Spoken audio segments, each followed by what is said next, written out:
Why are there so many things popping up on my computer? I just want to get to the stream.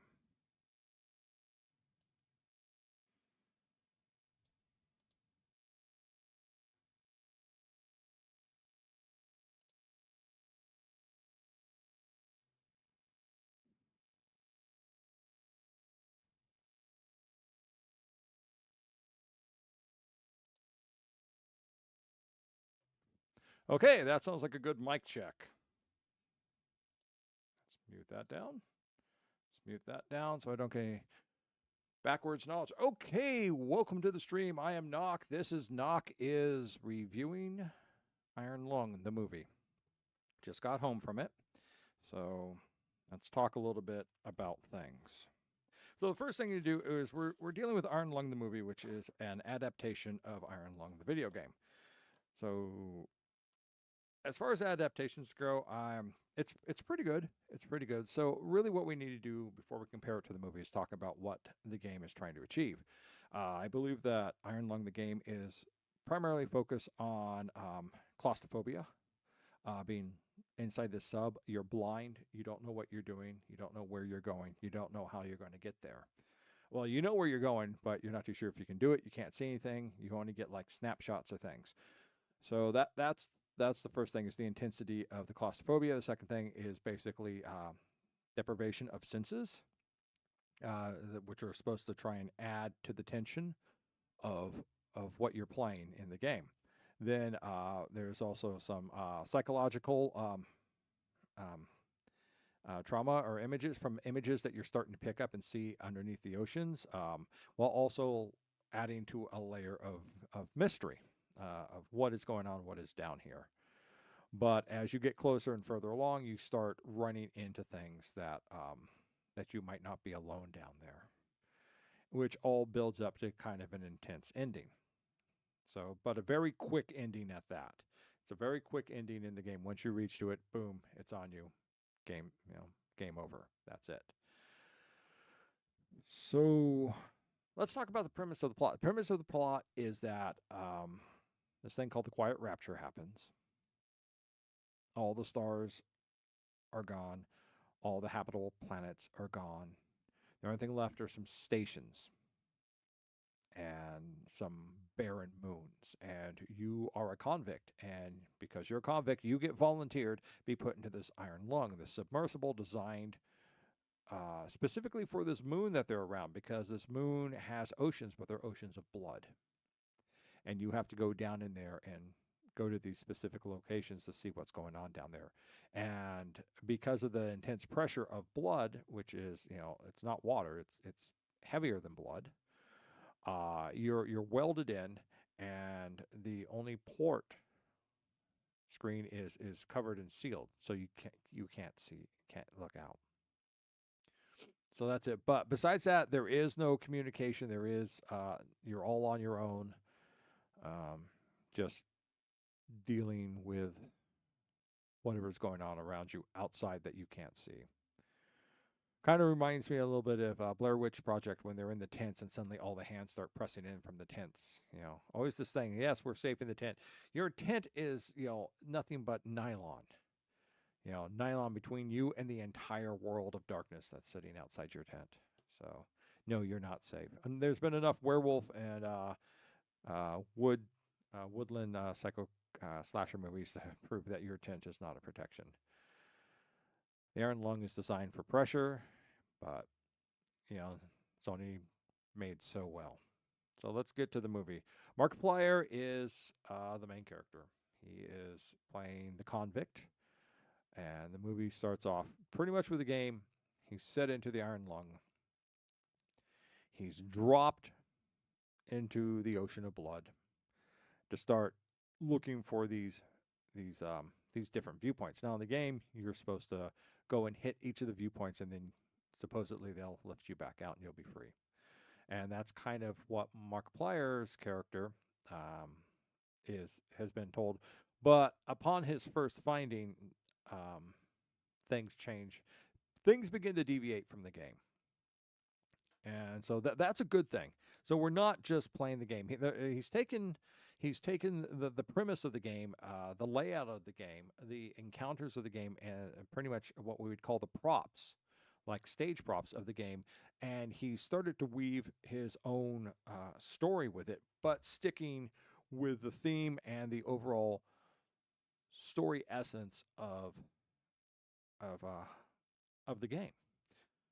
One thing is that there's more characters in this. You only get to see one other one, but you hear the voices of a few other people from whatever it is, the ship or whatever it is they're lowering it down to.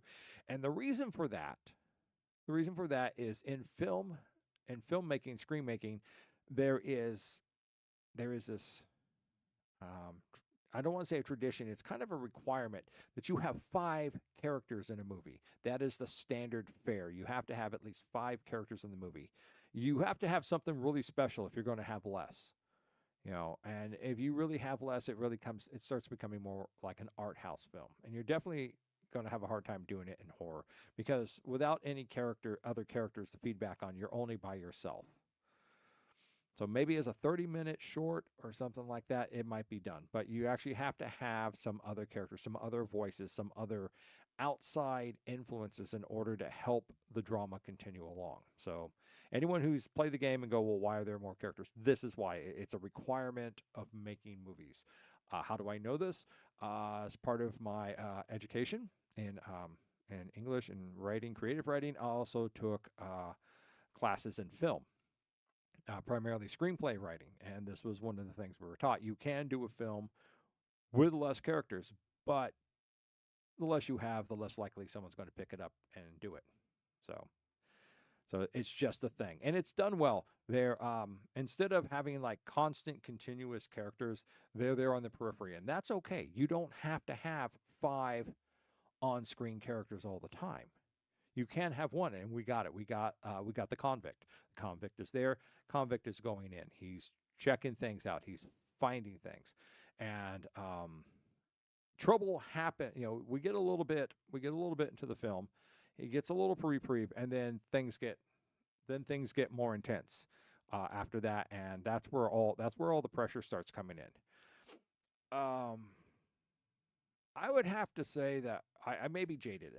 As you all know, I'm in my 50s, so I may be jaded as far as horror and pressure is concerned. When I was playing the game, I really didn't feel the pressure, but that's because I had focused in on the numbers, on the coordinates for navigating myself and getting myself from A to B, and pretty much any time I looked like I was running into a wall, steering myself around, seeing how it goes. So the only time that anything like even remotely moved me was when I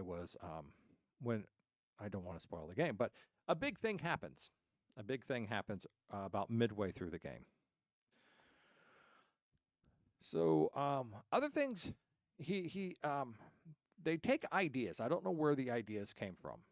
They could be ideas in chat discussion because the game does have a following. Could be ideas that Markiplier spoke with the game creator, whose name is not branded in my brain, so I just have to say the game creator, on different things. So there is some, first off, there's some minor fleshing out about those who have been left behind from this great rapture. So that's the first thing. So there's more fleshing out that. Secondly, there's some ideas about what the great rapture is and what is possibly done. So this information is kind of fed in, and it's fed in. And Markiplier is pretty much, his character, the convict, is pretty much our lens to the world. He's given a history. He's given a background. There's things he's did. There's a reason that he's a convict. That is given, and it's built up over time. And there's other stuff going through. And then the final thing that they work on in the movie is the ocean of blood itself, and the thing or things that are down there. Because yes, that's the whole problem with Iron Lung, is that there's something else down there. That's the game. There's no surprise at this point that there's something down there in the ocean of blood in the game. So there's something down there in the ocean of blood of the movie. So there's some expansion on that, and it really only starts kicking in towards the end of the movie, the ideas that they're working with. Greeting, Rex. Welcome to my review of Iron Lung the movie. So I hope you're doing well tonight. So, I'm trying not to spoil. I'm trying not to spoil. This is Thursday night. It has the official day to come out on on the 30th.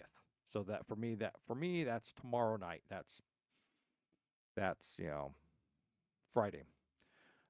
They had one showing, which was at 8 p.m., and then that one nearly filled up, and they had it in a small theater. And then they opened up a whole bunch more slots, at least in the theater I went to. So there was a few people in there for the 7 p.m. showing I went to. So after I do this, then I'm going to switch streams over and I'm going to play video games, Rex. So if you're interested in hanging out. So where were we? We're talking about the ideas. So there's different ideas, and you really got to kind of pay attention to what's being said. Yes, this is the movie Iron Lung, which is Markiplier's adaptation of the video game Iron Lung. So where was I? So yeah, you got to kind of pay attention to the things that are being said to the convict that start kind of explaining, that starts giving hints and threads. There's no hardcore exposition that comes out and said, this is it, this is the explanation. You got to kind of like put the pieces together, which is good, because no one likes having everything just handed out to you. It's considered one of the worst things to do in writing, either in movies or in text. So it's there now. It's a 2-hour film. This is about a 2-hour film. There may plus or minus a few minutes, but I was paying attention to the time because the theater, of course, most American theaters, you go on in, first they have this BS of trivia stuff and advertisements, and then it gets over to the point where the theaters darkens, and then they start hitting you with the commercials and the commercials and the commercials and other crap, and then finally that wraps up, and then finally so you're already like 7 to 10 minutes into the start of the movie time, and the movie still hasn't started. Then you hit the trailers. So the film wrapped up around 9:20, so I'm saying it's close to a 2-hour movie. You really have to immerse yourself into it, otherwise it may get boring. It may not boring, but kind of that frustration, because once again, now we're back to the problem of the movies. We're going to move into the problems. One is it's just Markiplier. Markiplier. Mark has to carry everything. He has to, he is the focus. He's the catalyst. He's everything about what's going on, the feedback.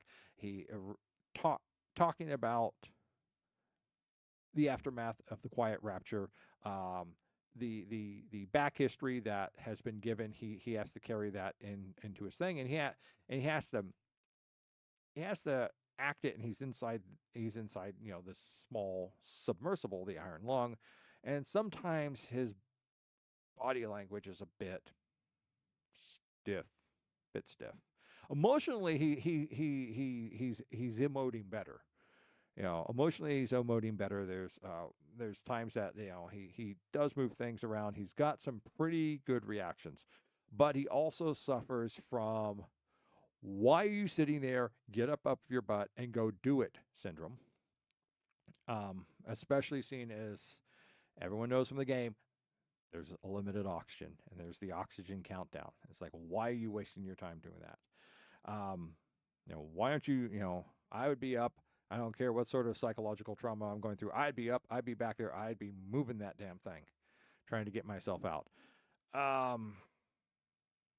They add in what you would call a MacGuffin.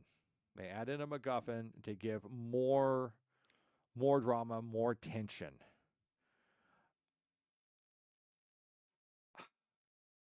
I'm a kind of 50-50 on the MacGuffin. What is a MacGuffin? A MacGuffin is basically it's an object that in a story that everyone needs to get to, but it really doesn't matter what it is. It doesn't matter. It doesn't have any value. It's just the it's something for them to go after. So it's called the MacGuffin. So the MacGuffin is, I'm not going to say what the MacGuffin is either, but they add in more stuff, more things that are happening, expanding more upon things that were hinted in the game. about the Iron Lung project and its runs. Um, the end does not happen as fast in the movie as it does in the game, so there's more going on. The trouble with the MacGuffin, I think, is it alters the tone of the game. The ending tone that the story of the game had was a little bit more darker, and I think the MacGuffin gives more hope. So that's the first thing. The second problem is that, um, there's the acting and stuff. There is of course, the big bad, and there's a lot of psychological problems going on with the convict. The stress and everything, and he's having troubles trying to tell what's real and what's not real. And this, of course, is the shade for when it's the obfuscation of psychological uncertainty of your senses of what you're seeing, what you're hearing, and what you're knowing, and about what's real, what's not real. And while that does add to the cabin fever stress, the claustrophobia, the stress, when everything's come up to the climax, it makes it even still harder now to tell if that is actually real or not real for a little bit in. Eventually it all clears itself up.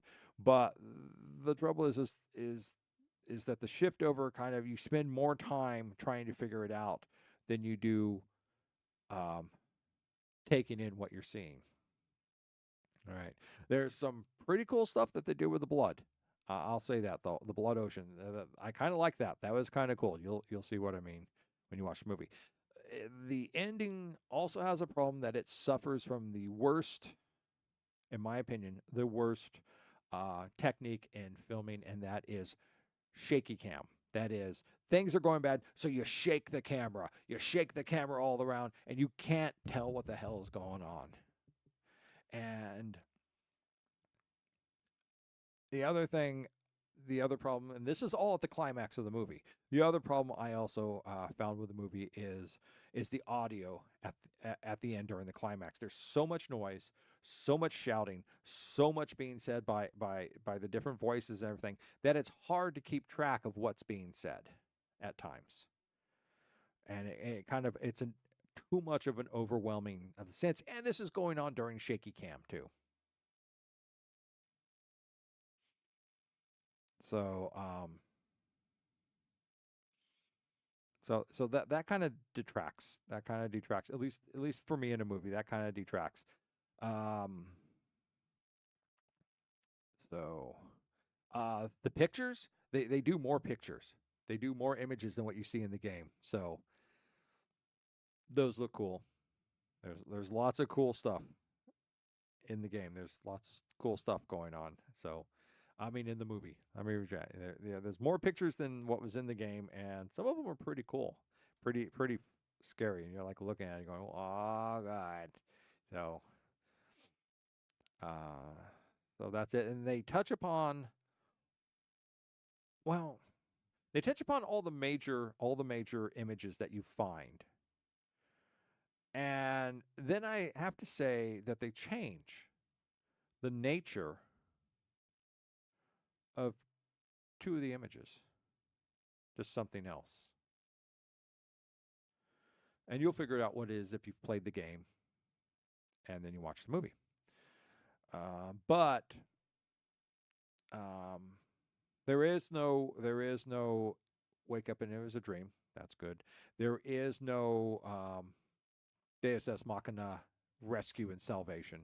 There is no love interest. There is no sidekicks.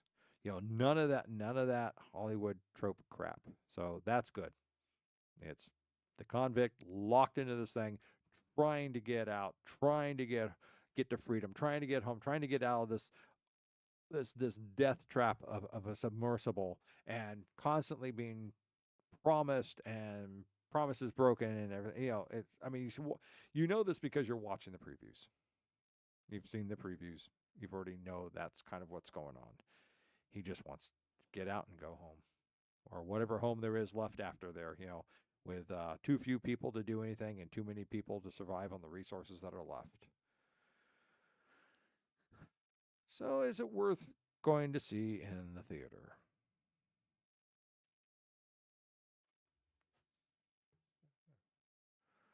So yeah, yeah. I mean, yeah. I mean, it's nice to go into the theater, sit and watch a big movie. You know, it wasn't on a gigantic screen. It was bigger than probably the 8 p.m. showing that that got filled up first. So, but not a lot of people for that 7 p.m. show. Maybe just been too early. Yeah, yeah. I mean, at the theater prices, if you're really hurting for money, but you've got like cable or anything else, I guess wait for it to come to cable. Or if you want to stream it on TV, I wouldn't watch it on a small screen. I wouldn't watch it on your phone. There's a lot of minute details in some of the things that you see, and you're just going to lose it on a phone. So have a at least decent sized medium uh, computer monitor to watch it. So that's enough. Pay attention to what's going on. Don't talk during the movie because you know you might miss things that are being said, things like that. Um, yeah, so that's it. That's Iron Lung. Iron Lung the movie. I know really hard to do a good review without doing spoilers, and but I not doing spoilers. Um, it's still the same premise, same plot, just enhancement of details, enhancement and expounding upon details, possibilities, ideas, thoughts that probably have come up for the game and what's going on. I'm not like a big fan of the game. I didn't like go into the chat rooms and read all the threads on it and all the reviews and anything else like that. Never listened to Markiplier talk about it, though I know he played it. So I'm just going off of playing the game once and going to see the movie. So Iron Lung, yes. I would have liked things I would have liked. I would have liked to have seen a better view of the universe winking out.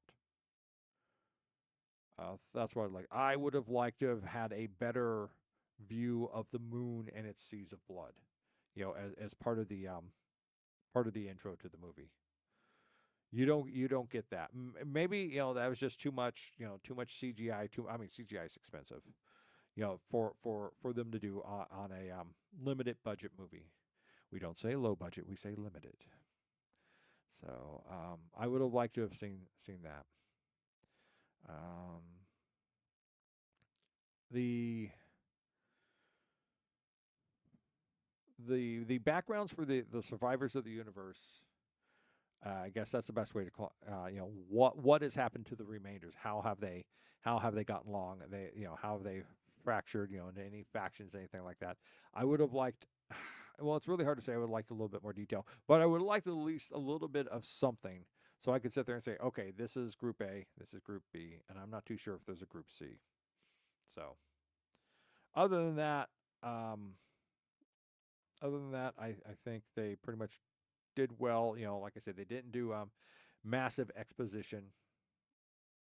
So, a little bit of flaws. I'd say 7, 8, maybe out of 10.